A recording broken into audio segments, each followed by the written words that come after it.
اعوذ باللہ من الشیطان الرجیم بسم اللہ الرحمن الرحیم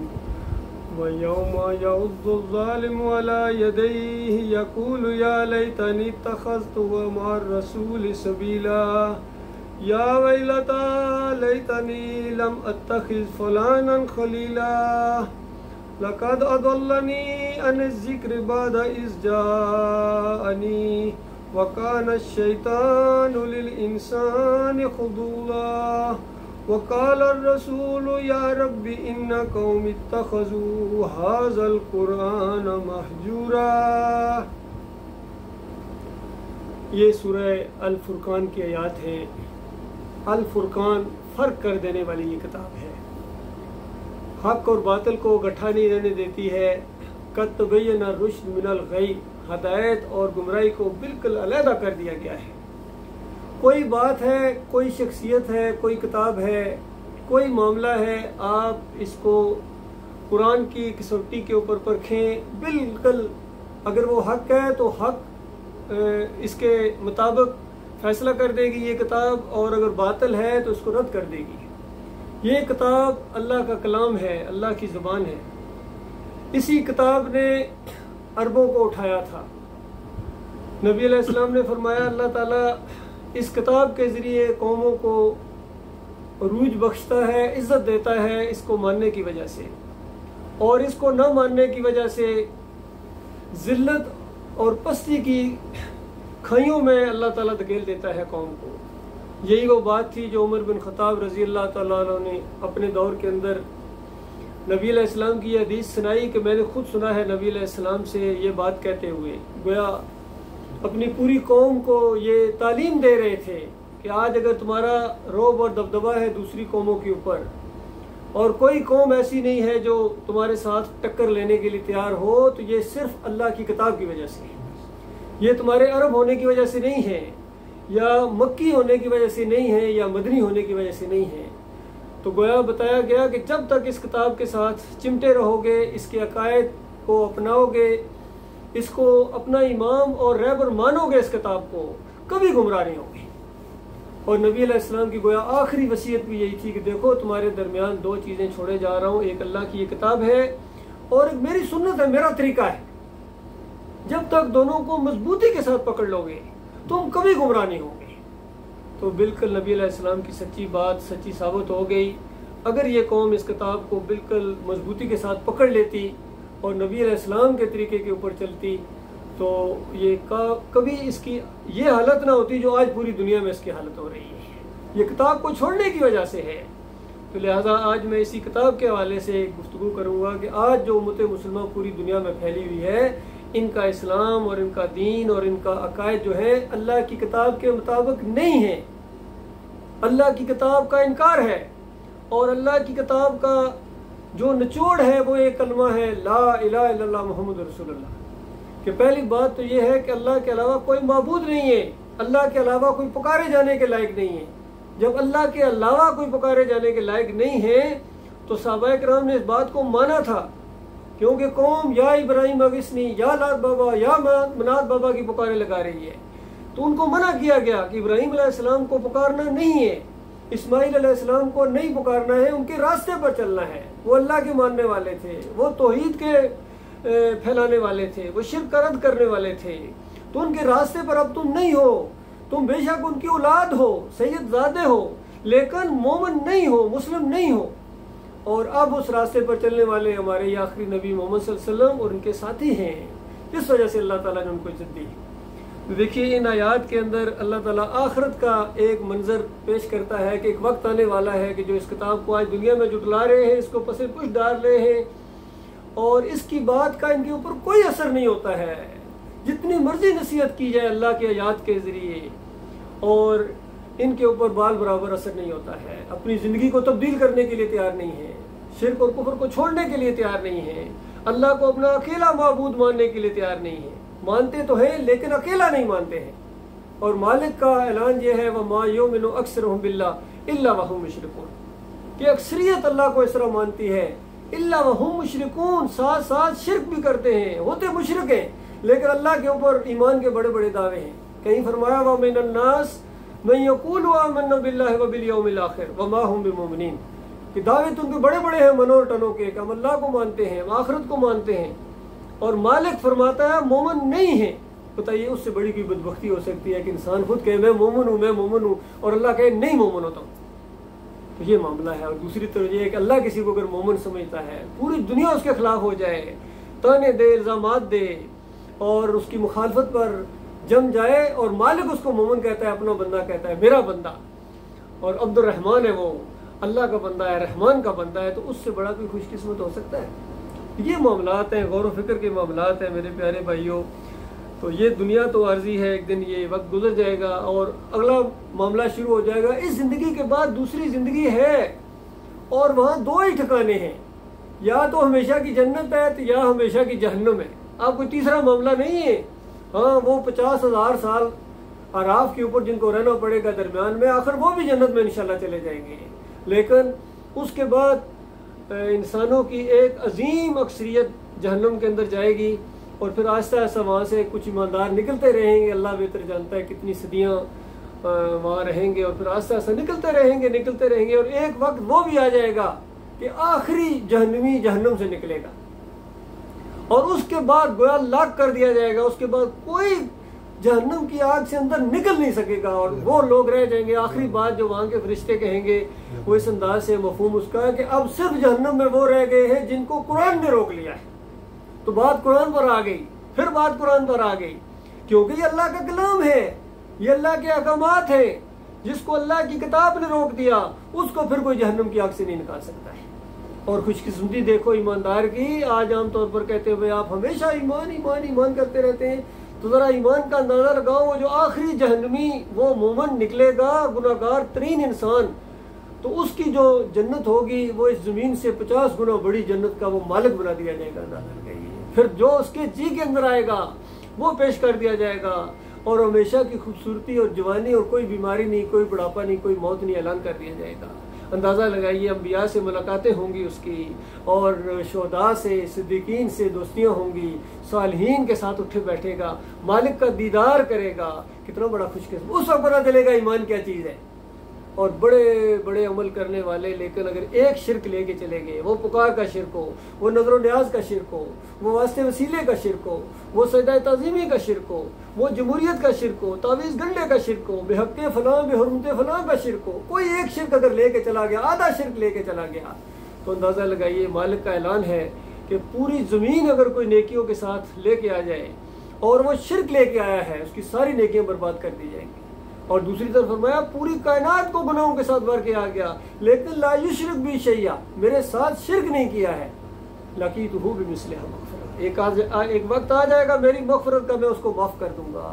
تو اللہ کے بندو یہ سچی باتیں ہیں۔ اللہ نے انبیاء کی مثالیں دی سورہ الانعام کے اندر کہ یہ میرے انبیاء ہیں، کون مقابلہ کرے گا عمل کے اندر ان کے ساتھ، لیکن تمہیں سمجھانے کے لیے انسانوں وَلَوْ أَشْرَكُوا لَحَبِطَ عَنْهُم مَّا كَانُوا يَعْمَلُونَ، اگر یہ بھی شرک کرتے، ان کا کیا کرایا میں بالکل غارت کر دیتا۔ سورہ زمر کے آخری رکوع میں فرمایا، آخری نبی ہیں آپ، اور سارے انبیاء کو یہ بات کہی تھی، لَئِنْ أَشْرَكْتَ، اگر تو نے بھی شرک کیا لَيَحْبَطَنَّ عَمَلُكَ، تیرا عمل ضائع ہو جائے گا۔ اور پھر سورہ الاعراف کے اندر وہ واقعہ یاد دلایا کہ انسانوں آج بھول گئے، وعدہ بھول جانے والوں، وعدہ خلافوں، تم وہاں سے وعدہ کر کے آئے تھے جب میں نے تمہاری سارے انسانوں کو، آدم علیہ السلام کی ساری اولاد کو اس کی پشت سے نکالا اور جسم دیے چھوٹے چھوٹے چمٹیوں کی طرح، اور مالک نے خطاب کیا، کیا میں تمہارا رب نہیں ہوں؟ کیا میں تمہارا اکیلا مالک نہیں ہوں؟ تو سب نے کہا مل کے کہ ہم اس بات پر گواہ ہیں، مالک تو ہی ہمارا اکیلا معبود ہے۔ تو اللہ تعالیٰ نے کہا یہ جو عہد و پیمان لیے جا رہے ہیں، یہ ایک عہد ہے، کہیں کل بھول نہ جانا، میں تمہیں دنیا میں بھیجوں گا، اور پھر قیامت کا دن بھی آئے گا، اور پھر قیامت کے دن تم یہ کہنا شروع کر دو کہ یا اللہ شرک تو اوپر سے بوجھ داد سے چلا آ رہا تھا، باپ دادا کو ہم چڑھاوے چڑھاتے دیکھ رہے تھے، چادریں چڑھا رہے تھے، یا علی مدد کے نعرے لگا رہے تھے، یا رسول مدد کے نعرے لگا رہے تھے، قبروں کو پکا کر کے گنبد اور یہ اوپر مزار بنا رہے تھے، واسطے وسیلے والے تھے، جمہوریت کا سارا شرک یاد آئے گا اس وقت، یہ تو اوپر سے چلا آ رہا تھا، تو ہم بھی اس کا ایک حصہ تھے، یا اللہ اصل مجرم تو وہ ہے، ان کو عذاب دے مالک، ہم تو پیچھے چلنے والے تھے۔ تو مالک نے فرمایا یہ ایک عذر جو تم کرتے، یہ عذر بھی آج تمہارا ختم کر دیا جا رہا ہے۔ اپنے عقل کو استعمال کرنا، دماغ کو استعمال کرنا، تمہارے آباء و اجداد میں سے بڑے جو گزرے ہیں انسان، سب سے بڑے جو انسانوں کے بڑے ہیں وہ تو آدم علیہ السلام ہے. بتائیے، تو آدم علیہ السلام نبی ہیں، تو انہوں نے اندازہ لگایا کس طریقے سے جب ان سے وہ بھول ہو گئی تو اللہ کو پکارا، خالص واسطہ وسیلہ نہیں دیا ہے. یہ جو تبلیغی نظام کے اندر لکھا ہے یا یہ ان کے عقیدے بن گئے ہیں کہ انہوں نے نبی علیہ السلام کا واسطہ وسیلہ دیا ہے، خالص جھوٹی منکر روایتیں ہیں، جھوٹ ہے، الزام ہے نبی کے اوپر. نبی علیہ السلام کے اوپر بھی الزام ہے کہ نبی علیہ السلام نے بتایا کہ آدم علیہ السلام کی توبہ اس طرح قبول ہوئی تھی. یہ ایسی بات نہیں ہے. وہ تو توبہ، وہ الفاظ بھی قرآن میں موجود ہے، اندازہ اس قرآن کی نہیں مانتے. قرآن میں لکھا ہوا ہے کہ دونوں نے، آدم علیہ السلام اور حوا علیہ السلام نے، دونوں نے پکارا ربنا ظلمنا انفسنا فإن لم تغفر لنا وترحمنا لنکونن من الخاسرین، کہ مالک ہم سے بھول ہو گئی ہے، ایک خطا ہو گئی ہے مالک، اگر تو نے معاف کر. براہ راست پکارا، کوئی واسطہ وسیلہ نہیں ہے. یہ جو کہتے ہیں کہ واسطے وسیلے کے ساتھ پکارا، جھوٹے قرآن کے انکاری ہیں اور اللہ کے اوپر الزام لگانے والے، دو نبیوں کے اوپر بھی الزام لگانے والے ہیں. تو اس انداز سے اللہ کے بندوں، یہ اللہ تعالیٰ نے ساری باتیں بتائی ہیں کہ یہ دنیا کے اندر، یہ جو شرک کے اندر اگر چلے گئے تو پھر تم خود ذمہ دار ہوں گے، کوئی تمہیں وہاں بچانے والا نہیں ہے. اس لیے بچاؤ اپنے آپ کو، اپنی جانوں کو بچاؤ، اپنے اہل و عیال کو بچاؤ. صحیح معنوں میں اگر تھوڑا بہت عقل رکھتے ہو تو یہ تمہارے بچے، انہوں نے کیا قصور کیا، کتنا پیار آتا ہے تمہیں ان کے اوپر، ان کی ذرا سی مصیبت کے اوپر تمہاری چیخ نکل جاتی ہے اللہ کے بندوں. اور سب سے بڑی مصیبت وہ جو آگ ہے، اس آگ سے بچانے کا آج انتظام کرو، اور بغیر ایمان لائے اور شرک چھوڑے وہ آگ سے بچنا ممکن نہیں. اور اگر بالفرض تم نے اس کو آج اور کل پر چھوڑ دیا اور اس کو سنجیدہ نہ لیا، اس کو ایک آپشنل معاملہ لیا کہ ٹھیک ہے سوچیں گے تو یہ معاملہ ہے، تو پھر ایک دن یہ آنے والا جس کا نقشہ یہ کتاب بیان کرتی ہے. اس دن چیخ چیخ کے کہیں گے یا ویلنا، اے ہماری کم بختی، ہائے ہماری جو ہے یہ کیا ہو گیا، معاملہ ہمارے ساتھ کیا ہو گیا. مالک فرماتا ہے اس دن ایسا سخت دن ہوگا کافروں کے اوپر، اتنا خوفناک دن آنے والا ہے. اور وہ اس دن کہیں گے ہائے ہم کاش، یا لیتنی اتخذت مع الرسول سبیلا، کاش ہم نے رسول کا ساتھ دیا ہوتا، یعنی رسول کو پوجنے کی بجائے ہم نے رسول کا طریقہ اختیار کیا ہوتا، رسول کی بات مانی ہوتی. یا ویلتا، ہائے ہماری کم بختی، لیتنی لم اتخذ فلانا خلیلا، ہائے ہماری بختی، ہم نے کاش فلاں کو، ہر بندے کا کوئی نہ کوئی فلاں ہوگا وہاں، ہائے فلاں کو دوست نہ بنایا ہوتا. فلاں وہ کون فلاں ہے، ہر انسان سوچ لے آئے، کیونکہ وہ فلاں نے جو کام کیا وہ یہاں لکھا ہوا ہے، وہ قرآن نے بتا دیا اس فلاں نے کیا کیا تمہارے ساتھ، اسی فلاں کو کل لعنت بھیجو گے. اور وہ فلاں کو نے وہ بتایا، وہاں چیخ ان کی نکلے گی لقد اضلنی عن الذکر بعد اذ جاءنی، کہ وہ نصیحت آ گئی تھی میرے پاس، وہ ڈرامہ آ گیا تھا، وہ بات سمجھ میں آ گئی تھی، لوگوں نے سمجھایا بھی تھا، چیخ چیخ کے پکار پکار کے انہوں نے کہا تھا، لاؤڈ اسپیکروں کے اندر اکیلے میں بات ہوئی ہے، جہاں موقع ملا ہے ایک پکارنے والے نے اللہ کی طرف پکارا کہ دیکھو اللہ کے بندے بن جاؤ، اللہ کے ساتھ کسی کو شریک نہ کرو، فرقہ بندی یہ لعنت ہے، یہ کفر ہے، شرک ہے، اس کے اندر نام بٹو، ایمان کی طرف آ جاؤ، مسلم بن جاؤ. اس طرح پکار لگائی گئی تھی اور ساری باتیں بتا دی گئی تھی کہ یہ پکارنا بھی شرک ہے. حالانکہ تمہارے علماء نے بتایا تھا، محمود الحسن نے لکھ دیا اپنی تفسیر شبیر احمد عثمانی کے اندر کہ اگر اللہ کے نیک بندوں کو پکارا جائے تو یہ بھی اللہ ہی کو پکارنا، اندازہ لگائیے. اس طرح شرک انہوں نے لکھا تو ان کی آیت کو شرک کے اندر بدلی کر دیا. اور لوگوں نے پھر سجدے کیے، مزاروں کے اوپر بھی سجدے کرتے ہیں اور پھر بھی کہتے ہیں کہ ہم مومن ہیں، اور گھوڑے کو پوجیں پھر بھی مومن ہیں، یا علی مدد کہیں پھر بھی مومن ہیں، یا رسول مدد کہیں پھر بھی مومن ہیں. اندازہ لگائیے، جو کافرانہ مشرکانہ عقیدہ اختیار کریں، کسی اور مسلک کو اختیار کریں یا کوئی اور نظام اختیار کریں اسلام کے علاوہ، جمہوریت ہو، کمیونزم، پھر بھی مومن ہیں. جی مومن، ان کی مومنی ہٹتی نہیں ہے ان سے، جس طرح کھول کھول کے بیان کر دیا گیا تھا. لیکن کسی نہ کسی کا کوئی نہ کوئی فلاں تھا، اس نے فلاں نے ہٹا دیا. ایمان آنے کے بعد ہمیشہ یہی ہوا ہے اللہ کے بندوں، علم آنے کے بعد بغیم بینہم، آپس میں ضد کی وجہ سے یہ علماء آپس میں لڑے ہیں، ضد بازیوں کی وجہ سے انہوں نے ایمان کی نعمت کو پھر شرک کے اندر بدلی کر دیا. یہ ہوا ہے ان کے ساتھ. اور وہ چیخ چیخ کے اس وقت کہے گا لقد اضلنی عن الذکر بعد اذ جاءنی،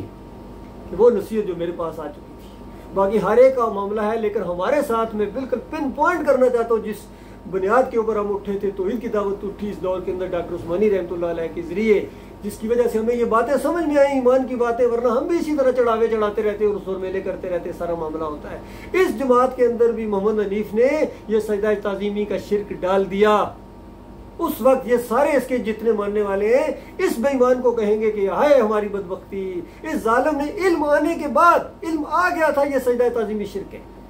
اور علم آ گیا تھا کہ سارے خاندان یعقوب علیہ السلام نے اللہ کو سجدہ کیا تھا، یہ سجدہ تعظیمی نہیں تھا، یہ شکر گزاری کا سجدہ تھا۔ اس نے شکر گزاری کے سجدے کو سجدہ تعظیمی کے اندر بدلی کر کے مومنوں کو پھر مشرک بنا دیا، مجاہدوں کو مجاور بنا دیا۔ کیونکہ یہ ہمارا اپنا مسئلہ ہے، اس لیے اس بات کو میں کھول کھول کے بیان کر رہا ہوں تاکہ کسی کو کوئی غلط فہمی نہ رہے۔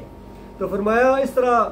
یہ اقرار کریں گے اور پھر یہ بھی کہیں گے وَقَالَ الشَّيْطَانُ لِلْإِنسَانِ خُذُولًا، اور شیطان بڑے موقع کے اوپر انسان کا دشمن نکلا۔ اس شیطان نے یہ معاملہ کیا، شیطان کے وار ہوئے ہیں ان کے اوپر، علم آ گیا تھا، شیطان نے پھر ان کے اوپر وار کیا اور پھر ان کو مشرک بنا دیا۔ اب دیکھیے دوسری بات جو بڑی زبردست آ رہی ہے، وہ آج امت مسلمہ یہ سمجھ رہی ہے کہ کل نبی علیہ السلام ہماری سفارش کریں گے، یہ ابھی بخشوا لیں گے کیونکہ ہم امتی ہیں، لاڈلی امت ہیں، جو مرضی کرے، آخر نبی علیہ السلام سب کچھ کریں گے۔ اس کا جواب بھی یہاں قرآن میں دے دیا اللہ تعالیٰ نے کہ سفارش کی بات چھوڑو، دیکھو نبی تمہارے ساتھ کیا کرنے والے ہیں۔ وقال الرسول، اور رسول کہیں گے اس دن یا ربی ان قوم اتخذوا هذا القرآن مہجورا، کہ اے میرے رب اس قوم نے اس قرآن کو گویا ایک نشانہ تضحیق بنا دیا تھا، قرآن کے ساتھ کھلواڑ کھیلا تھا انہوں نے، قرآن کی بات انہوں نے نہیں مانی، انہوں نے اپنے بڑوں کی باتوں مانی ہے، قرآن کو بالکل انہوں نے چافتے چیلم اور یہ جو درود پڑھتے ہیں، درود پڑھو، یہ کرو وہ، اس کے لیے یا قسمیں اٹھانے کے لیے عدالتوں کے اندر یا تعویذ گھڑنے کے لیے انہوں نے استعمال کرنا شروع کر دیا۔ بتاؤ اس سے بڑا قرآن کا انکار کیا ہو سکتا ہے، اور اس سے بڑی قرآن کی مذاق کیا ہو سکتی ہے؟ انہوں نے تو قرآن کو مذاق بنا لیا تھا۔ قرآن کو پڑھنے والا فرقوں میں بٹے، قرآن کو پڑھنے والا یا علی مدد کے نعرے لگائے، قرآن کو پڑھنے والا یا رسول مدد کے نعرے لگائے، کبھی ہو سکتا ہے؟ ہرگز نہیں ہو سکتا میرے بھائیوں۔ پھر نبی علیہ السلام کی ایک حدیث بھی ہے، نبی علیہ السلام نے فرمایا یہ قرآن قیامت کے دن یا تمہارے حق میں حجت بنے گا یا تمہارے خلاف حجت بنے گا۔ مسئلہ قرآن پر ہی ہونا یاد رکھیے۔ اگر آپ نے آج دنیا میں قرآن کے مطابق اپنا عقیدہ بنا لیا، نہ تعداد کو دیکھا، نہ کسی کی پگڑی کو دیکھا، صرف قرآن کو دیکھا بس، اور نبی علیہ السلام کی صحیح حدیث کو دیکھا، اس کے مطابق عقیدہ بنانے کے بعد آپ کو اعتماد کیا آپ نے اپنے مالک اور خالق کے اوپر، تو یہ کل کتاب آپ کے حق میں گواہی دے گی، آپ کے لیے شفاعت کرے گی۔ اس کی صورتوں کا بھی آتا ہے، سورہ البقرہ کے بارے میں آتا ہے، فضائل آتے ہیں، سورہ ال عمران کے بارے میں آتا ہے، سورہ الملک کے بارے میں آتا ہے، سورہ یاسین کے بارے میں آتا ہے، اس طرح صورتوں کے فضائل ہیں، سارا اللہ کا کلام ہے۔ گویا مالک تمہارے اوپر رحم کرے گا اس وقت، کیونکہ آپ نے مالک کی کتاب کے اوپر اعتماد کیا تھا، اور بالفرض اس کے اوپر اعتماد نہ کیا، آپ نے علماء کے اوپر اعتماد کیا، یہ قرآن کل تمہارے خلاف گواہی دے گا، تمہارے خلاف ہو جائے گا کہ مالک اس نے مجھے چھوڑ دیا تھا، اس نے اپنے حضرت کی بات مانی کہ حضرت بہت بڑے عالم ہے، اس طرح کہتے ہیں۔ اللہ بہت بڑا نہیں ہے، پھر اللہ اکبر کیوں کہتے ہو؟ جب اللہ بڑا ہے تو اللہ کی بات مانو، اللہ کی بات آگے کرو، ان مولویوں کی بات پیچھے کرو، ان اللہ کے دشمنوں کو اپنا امام مانتے ہو جنہوں نے کفر و شرک پھیلایا ہے، جنہوں نے دینداری کی بجائے دکانداری اختیار کیا، قرآن کو بیچا ہے انہوں نے، اللہ کی کتاب کو بیچا ہے انہوں نے قرآن پڑھانے کے پیسے لیے ہیں، تراویح پڑھانے کے پیسے لیے ہیں، انہوں نے امامت کے پیسے لیے، انہوں نے اذان کے پیسے لیے ہیں، اللہ کی کتاب کو اس طرح انہوں نے پسے کچھ ڈال دیا۔ اللہ کے بندوں، اب ان کے پیچھے چلنے کے بعد اب ہمیشہ کہ ان کے ساتھ آگ کے اندر جب رہنا پڑے گا، وہاں بیوی بچوں سمیت، اس وقت چیخو گے ہائے میری کم بختی، کاش میں نے رسول کا راستہ اختیار کر لیا ہوتا، کاش میں نے فلاں کو امام نہ بنایا ہوتا، فلاں کو اپنا لیڈر نہ بنایا ہوتا ہے، مولوی صاحب کو، پیر صاحب کو، سیاسی لیڈر جتنے بھی، سب کے بارے میں آپ کا دھیان جائے گا میرے بھائی۔ یہ کچھ ہونے والا ہے۔ اللہ تعالیٰ غور و فکر کرنے اور اس کام کو زیادہ سمجھنے اور اس سے زیادہ عمل کرنے کی توفیق عطا فرمائے۔ وقول کو لہٰذا استغفر اللہ لی و لکم۔